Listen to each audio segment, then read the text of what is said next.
नमस्कार, मैं हरिशंकर व्यास। आज मुद्दा हिंदुओं की 1000 साला गुलामी का है। आप भी जरा सोचिए, भारत की गुलामी किस कारण थी? जवाब है दिल्ली की सत्ता के कारण। सवाल है सत्ता आज भी है, तब भी थी, तो हम तब गुलाम क्यों थे और अब क्यों नहीं? इसलिए कि तब भारत का बेसिक स्ट्रक्चर, मूल ढांचा वह नहीं था जो अब है। इस बात को गहराई से समझिए। कई लोग कहते हैं मूल ढांचे जैसी कोई बात नहीं, जो है वह संविधान है, संसद है। मेरे अपने ही अखबार नया इंडिया में अपने डॉक्टर वेद प्रताप वैदिक ने अपने कॉलम में पूछा है कि भारतीय संविधान का मूल ढांचा क्या है। मूल ढांचे को संविधान की किस धारा में अमिट, अटल और अपरिवर्तनीय लिखा है और इसे सिर्फ अदालत को तय करने का अधिकार किसने दिया? इसी पर विचार का मेरा आज शीर्षक है, ताकि हिंदू मूल ढांचे को गवाकर एनिमल फार्म की भेड़ बकरी बने। इसका अर्थ और खुलासा यह है, हम हिंदुओं को इन दिनों बाड़े की भेड़ व बकरी बनाने के कई प्रयास हो रहे हैं। सर्वोपरि नंबर 1 कोशिश मनुष्य दिमाग को ठूठ बना देना है।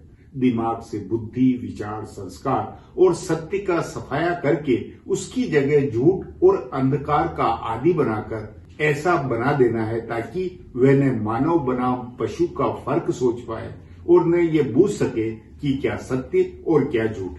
दूसरी कोशिश लोगों को भयाकुल बनाकर उन्हें आश्रित बनाने की है। तीसरी कोशिश अंधविश्वासों, मूर्खताओं के घर घर संस्कार बनवाकर हिंदुओं को उस भक्ति काल में लौटाना है जब वे दिन रात अवतारी राजा के ख्याल में आश्रित, गुलाम व नियतिवादी जीवन जीते थे। चौथी कोशिश 15 अगस्त 1947 को मिली आजादी के मूल उस बेसिक ढांचे पर सवाल खड़े करके उसे खत्म कराना है, जो मेरी राय में दीर्घकालीन गुलामी के बाद हिंदुओं का प्राप्त अमूल्य अमृत है। और यह चौथी कोशिश बुनियादी व गहरी है। मोटे तौर पर यह कार्यपालिका द्वारा न्यायपालिका, सुप्रीम कोर्ट को गुलाम बनाने, संसद के बहाने प्रधानमंत्री को सर्वशक्तिमान ईश्वर अवतार बनवाने की एक फुहड़ व शर्मनाक कोशिश है। एक तरह से हिंदुओं को उस मध्यकाल में लौटाना है जब लाल किले का बादशाह फरमान जारी करता था, जुल्म करता था, तो वही किले के बाहर घंटा लटकवा कर जनता की फरियाद सुनने की नौटंकी भी करता था। कई लोग मानते हैं, और मैं भी कुछ मामलों में मानता हूं, कि सन 1947 के बाद भारत का जो ढांचा संविधान बना वह बिना मौलिकता के, बिना सनातनी हिंदू धर्म की घुट्टी के है। इसलिए संविधान व्यवस्थाओं के परस्पर संबंधों का पुनर्निर्धारण होना चाहिए।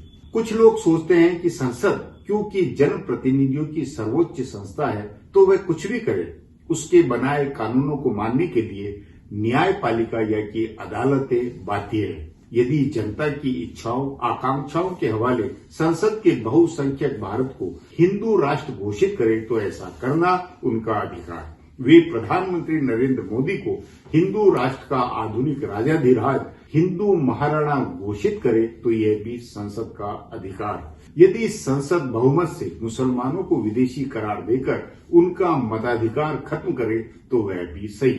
मोटा मोटी न्यायपालिका द्वारा विधायिका, कार्यपालिका के फैसलों में टांग अड़ाना व उन पर सुनवाई गलत है। सुप्रीम कोर्ट द्वारा बार बार मूल ढांचे के हवाले सरकार के फैसलों को गलत ठहराना अनुचित है, तो खुद अपने ही द्वारा जजों की नियुक्ति भी गलत है। जनता की प्रतिनिधि संसद और प्रधानमंत्री व उनके कैबिनेट को ही जजों की नियुक्ति का अधिकार होना चाहिए।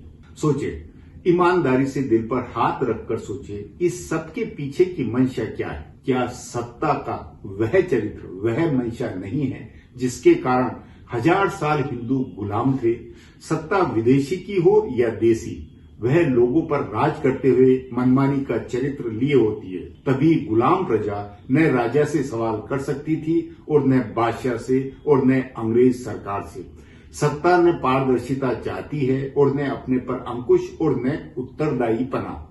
मतलब दिल्ली के तख्त पर जो बैठा, फिर भले वह राजा हो, बादशाह हो या गवर्नर जनरल या प्रधानमंत्री, सभी बुनियादी तौर पर अपनी सत्ता मजबूत चाहते रहे हैं और उसी से हिंदुओं पर राज करते हुए अपने को सर्वशक्तिमान व सर्वज्ञ बनाए हुए थे और अभी भी बनाना चाहते हैं। वह होना भी हिंदू धर्म, मुस्लिम धर्माज्ञा या ब्रितानी संसद व सरकार के बल से था।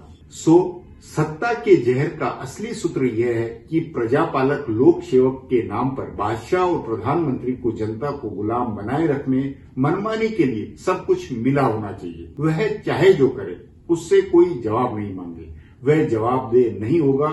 तभी आजादी के बाद भी भारत की सत्ता और हिंदुओं के नेचर के प्रधानमंत्रियों को चुभता रहा है कि भला संविधान के मूल ढांचे की यह क्या तुक है जो इसके हवाले उससे जवाब तलब हो, उस पर अंकुश रहे।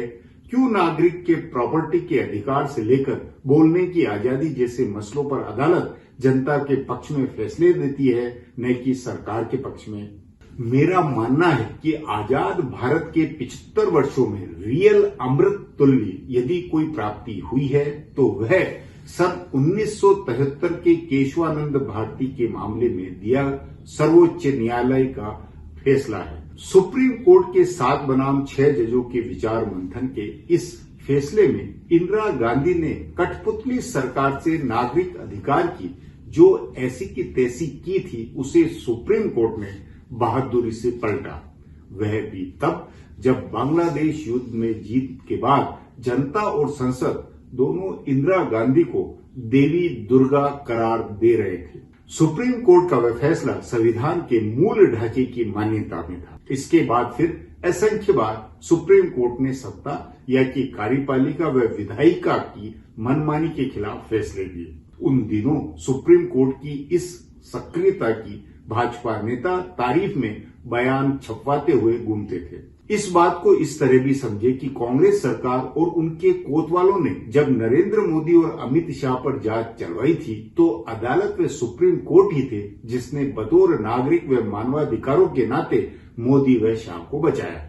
वैसा क्यों हुआ? इसलिए कि सत्ता से अदालत आजाद है और कोर्ट इंसान बनाम पशु के फर्क के मूल या कि व्यक्ति की गरिमा, मनुष्य की आजादी पर सत्ता की मनमानी नहीं होने देने के लोकतंत्र मूल में काम करती है। वही मनुष्य व्यवस्था का, मानव होने का मूल ढांचा है जो एनिमल फॉर्म में नहीं हुआ करता। कल्पना करें, नरेंद्र मोदी व अमित शाह का यदि किसी राजा बादशाह से पाला पड़ा होता तो क्या होता? इसलिए क्या है पशु से अलग मनुष्य अस्तित्व का core?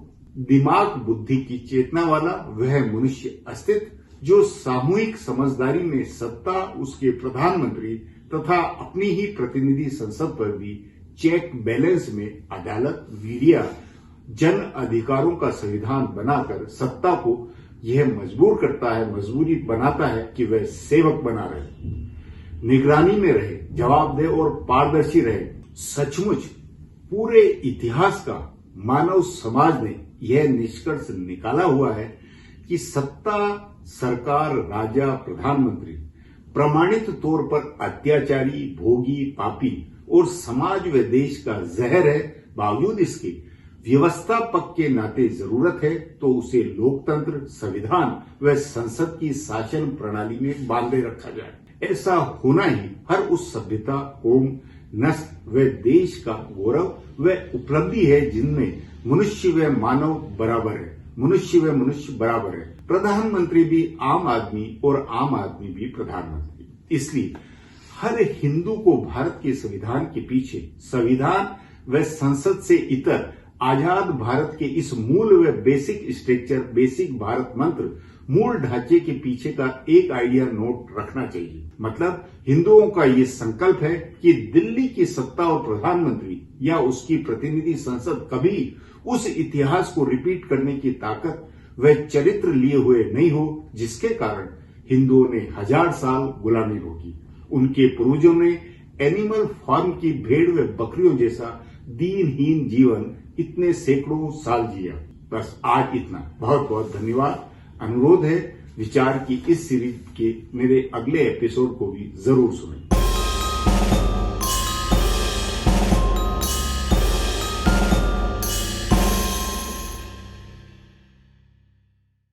Do not forget to subscribe to our channel for all the latest gossip on politics and my take on world affairs.